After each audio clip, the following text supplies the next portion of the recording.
O Thunder derrotou os Lakers no jogo 2 da série com muitas polêmicas de arbitragem. Fala pessoal, Gabriel Martins aqui para mais um vídeo no canal. Se inscreve, deixa like, deixa comentário. No final vou falar um pouco sobre o jogo 2 da série entre Pistons e Cleveland Cavaliers também. Mas a gente precisa começar falando sobre Los Angeles Lakers e Oklahoma City Thunder.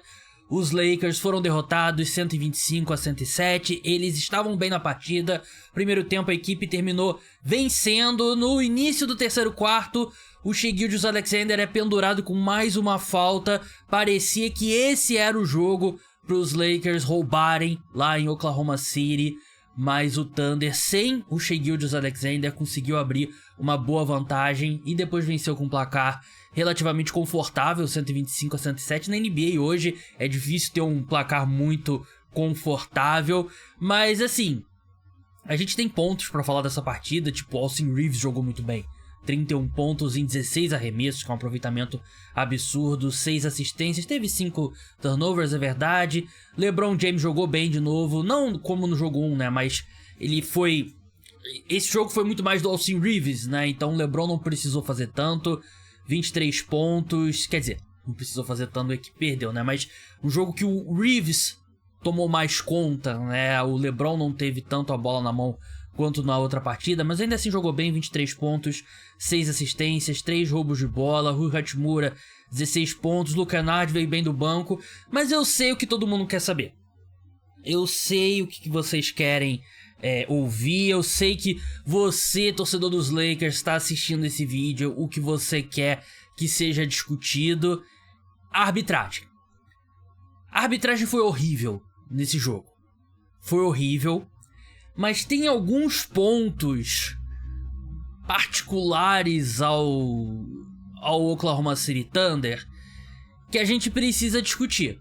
Eu separei aqui alguns lances no Twitter e, por ser do Twitter, tô reagindo aqui a um react, imagino eu, que seja permitido botar aqui no YouTube. Por favor, não desmonetize o vídeo, YouTube. Primeiro, o Chet Holmgren flopando aqui com a maior cara de pau, né? Aqui vamos ver o DeAndre Ayton não encosta na cara do Chet Holmgren. Esse lance foi revisado depois. A gente tem, depois do jogo, os jogadores dos Lakers reclamando ali com a arbitragem, o Austin Reeves liderando ali a conversa, ele muito irritado, o Austin Reeves, com o que aconteceu. Calma aí, deixa eu tirar o som. Muito irritado com o que aconteceu nessa quinta-feira. Ele discutindo, o time inteiro falando. E pior que os jogadores do Thunder estavam olhando do outro lado rindo, né? Que acho que irrita ainda mais se você é jogador do Lakers. Então, uma reuniãozinha ali depois. Teve esse lance do LeBron, né? Que ele sofre a falta claramente no ato de arremessar. Ele tá subindo pra arremessar e a arbitragem dá a falta embaixo, né? Não dá a continuação, não dá os 2 pontos. O jogo tava apertado, 107-94. Ali você poderia cortar pra 10 pontos. Foi o lance com o Cason Wallace. O J.J. Redick ficou maluco nesse lance. Acho que foi o lance que fez o J.J. Redick coringar. Teve essa falta não marcada no LeBron do Jalen Williams, né? O Jalen Williams ainda não tá jogando. Esse é o Jalen Williams. Porra, falta pra caralho no LeBron. Era pra ser um and one aqui. Vamos ver o outro lance que eu separei. Essa falta marcada no Shai, que eu sinceramente não sei onde é que foi a falta. Eu nem sei onde que eles estão. O contato que eles podem ter marcado a falta aqui, eu não sei. E vamos ver o que mais eu separei. O Caruso flopando. Deixa eu tirar. Eu devia ter tirado o som antes, né? O Caruso flopando aqui. Que, pô, flop, né? Não tem muito o que falar. O J.J. Redick aí nessa altura já tava ficando bem puto. LeBron puto. Aqui, vamos ver o replay. Flop do Caruso, né? Vamos ser bem sinceros. E aqui os jogadores do Thunder rindo depois. Que me deixaria maluco se eu fosse jogador dos Lakers, né? Mas vamos lá, vamos ter essa discussão aqui.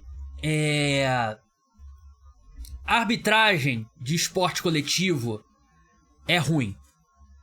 Muito lance interpretativo, muito jogador em campo, é muito difícil, ponto. Você não tem como fazer algo impossível e você tenta compensar com câmera, com revisão e tal, mas tem um limite do quanto você pode revisar antes do jogo ficar muito lento, de tirar muito ritmo. E a NBA já ultrapassa esse ritmo porque é um esporte que para muito, tem muita timeout, não sei o que e tal.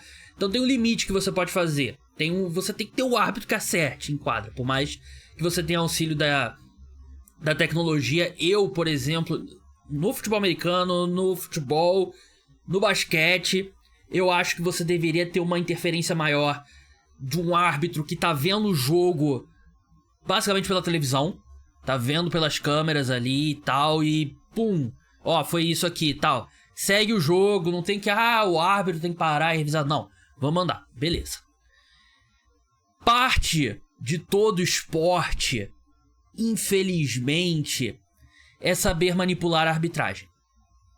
Os times que fazem isso bem, eles normalmente têm mais sucesso. É você saber vender as chamadas, você saber o que o árbitro, as limitações do árbitro e tudo mais. Todos os times da NBA tem um cara ali que é um cara que flopa mais, é o cara que cava mais falta e tal. Tem um outro jogador que é o que desce o sarrafo na defesa, mas sabendo o momento certo, sabendo estabelecer ali o contato físico e tal. E todo time tem um ou outro desses caras. O Thunder, eles são mestres coletivamente nesses aspectos. Nenhum time, eu não lembro de um time na NBA tão bom nisso quanto o Oklahoma City Thunder. E eles são bons nos dois lados da quadra. A questão do Shai, o Shai é o melhor jogador da NBA atacando a cesta. Ele faz isso o jogo todo. Por si só, ele já teria um número mais alto de lances livres, porque é um cara que tá indo em direção, tá buscando contato o tempo todo. Os jogadores que mais batem lances livres são os jogadores que mais atacam a cesta. O Shai é um dos jogadores que mais ataca a cesta na NBA, então ele vai ter um número alto de faltas. Só que dentro desse estilo de jogo dele, ele se tornou um mestre em buscar o contato e saber vender muito bem o contato para arbitragem marcar a falta. E como ele não é um pivô, ele não é um ala do tamanho do LeBron, ele é um guarde, apesar de ser um guarde muito grande, é mais fácil, porque tinha aquela história toda do Shaq, né, que o Shaq sofria muitas faltas, mas como ele era muito grande, os árbitros às vezes não notavam, né? E o Shai, como ele é um guarde, ele é menor que o Shaq, né? Ele ainda é um guarde muito grande. É mais fácil pra ele vender esse contato. Então, pra mim é chato pra caralho assistir. A NBA deveria buscar uma forma de evitar que isso aconteça, de um jogador poder manipular. E não é só o Shai que faz, mas o Shai é o que faz melhor. Deveria. Mas é inteligente do Shai. É muito eficiente do Shai. Quantos lances livres? Ele teve um número baixo de lances livres no jogo 1.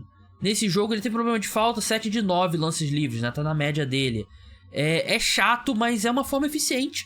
É uma forma eficiente de você pontuar, e os resultados do Thunder falam por si só. Eu acho que a NBA teve um tempo que ela deu uma controlada. Ela deu uma... Assim, ela elevou ali o nível de contato permitido, né? E não tava marcando faltinha. Mas eu sinto que já voltou ao normal, né? Na defesa, o Thunder... Eu sinto que eles fazem algo que se falava muito do Chris Paul. Armador, né? Lendário e tal, que se aposentou na última temporada. O Chris Paul... O que os outros jogadores falavam, ele basicamente fazia falta em toda a jogada, porque sabia que a arbitragem não ia marcar. Ele estabelecia um nível de contato físico alto logo no início, e aí quando o árbitro ele meio que calibra, assim é do ser humano, ele calibra aqui e, pô, esse é um lance normal, ele tá acontecendo isso, aí quando ele ultrapassava esse limite, aí era falta, só que ele já estabelecia esse limite lá no alto, e eu sinto que é o que a defesa do Thunder faz, principalmente Alex Caruso e Lu Dort. Eles estabelecem um nível de contato lá no alto, estão lá esbarrando, batendo no jogador e tal. E só quando eles elevam ainda mais que a arbitragem marca falta. De novo, chato de ver? Chato. Irrita os adversários? Irrita. Dá pra discutir com os resultados? Não dá. Não dá pra discutir com os resultados. E aí soma-se isso ao fato de que é um time também chegado num flop, né? A gente viu esse lance agora do Chet Holmgren, tem o lance do Caruso e tal. É um time que... Acho que os times da NBA, eles meio que adotam a personalidade do seu principal jogador, né? E se o Shai tem essa personalidade, os outros jogadores fazem também. É frustrante. Mas eu não acho que existe uma... Não é uma conspiração da NBA em favor do Oklahoma City Thunder. Porque se a NBA fosse conspirar em favor de algum time, não seria num dos menores mercados da NBA. Seria pros Lakers, seria pro Boston Celtics, seria pro Chicago Bulls, seria pro New York Knicks.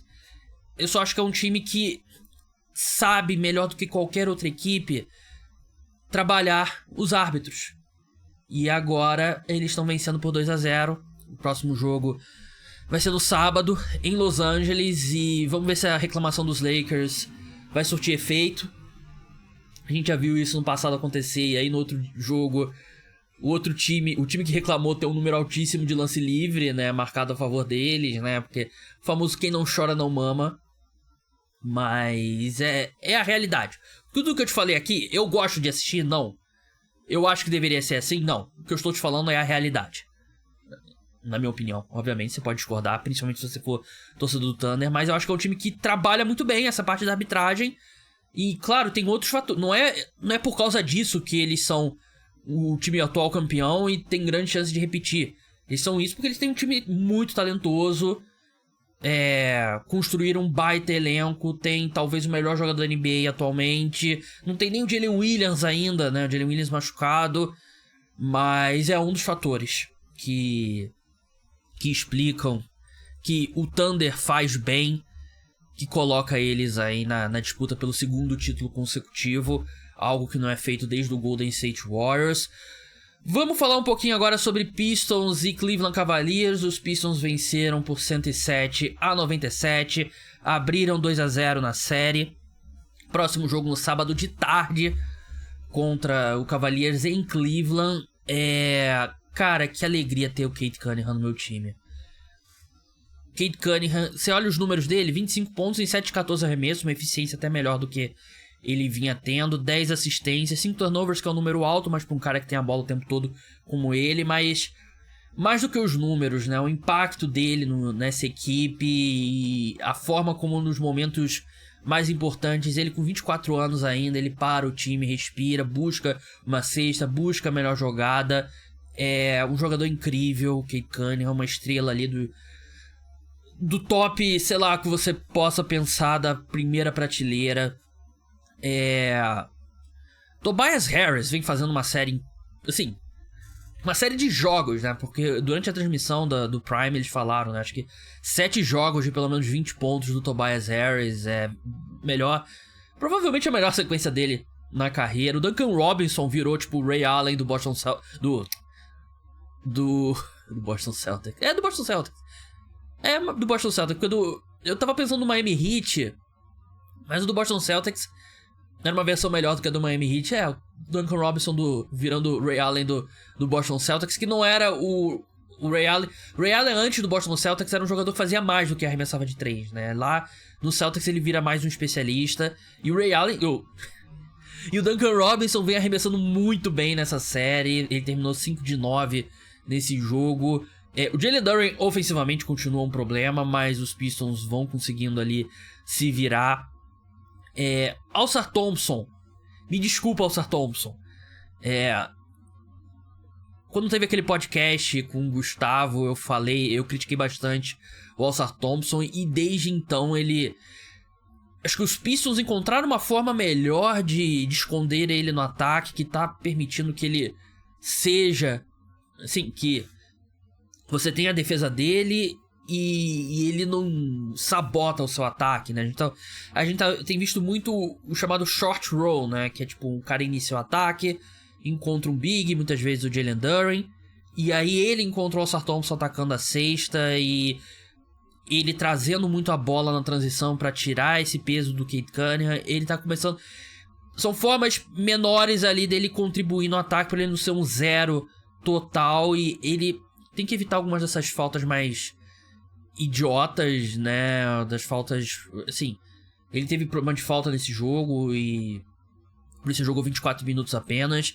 Mas a defesa que ele tem feito no James Harden é um negócio de outro mundo. Tanto que o Cleveland Cavaliers chega a virar ali por um ponto rapidamente, né? Depois o Pistons segura e vira de novo. Mas foi justamente nos minutos com o Harden no banco, né?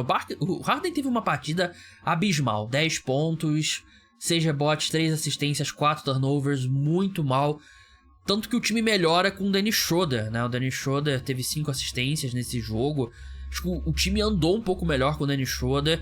E basicamente o ataque do Cleveland Cavaliers é o Donovan Mitchell, fazendo aquele negócio que ele gira o braço aqui assim por cima com a bola e é o Donovan Mitchell criando. É o único jogador como torcedor dos Pistons que me dá medo, porque o Donovan Mitchell, mesmo não sendo um jogador mais alto, ele consegue criar o próprio arremesso. Teve 31 pontos, foi espetacular, mas o James Harden tem deixado muito a desejar. O Evan Mobley, e não é um zero ofensivamente, mas também não é muito longe disso. Um grande defensor, mas a gente tem que começar a aceitar que o Evan Mobley é isso, né? Um ótimo defensor que não faz muito no ataque, né? O Jared Allen fez mais do que ele nesse jogo, né? E o Dean Wade, tudo bem, ninguém vai esperar a grande produção do Dean Wade, né? Mas ele tem o desgaste de marcar o Cade Cunningham, então é um cara que já tá bastante pressionado, então...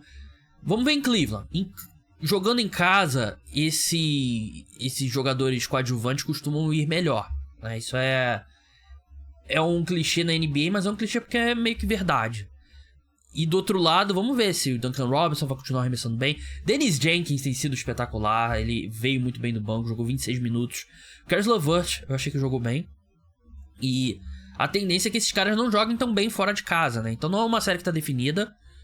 O Cavaliers pode facilmente vencer... Facilmente não, mas pode vencer os 2 jogos em Cleveland. E quando você vê, você tá numa série empatada, numa série melhor de 3. E aí o Pistons tem a vantagem. Se chega nesse cenário de 2-2, é uma série melhor de 3. Com 2 jogos em Detroit. Mas é uma série que não acabou ainda. Pessoal, se inscreva no canal, deixa like, deixa comentário. Eu tô tentando postar vídeo todo dia de manhã falando sobre os jogos da rodada. Então não perca. Um grande abraço.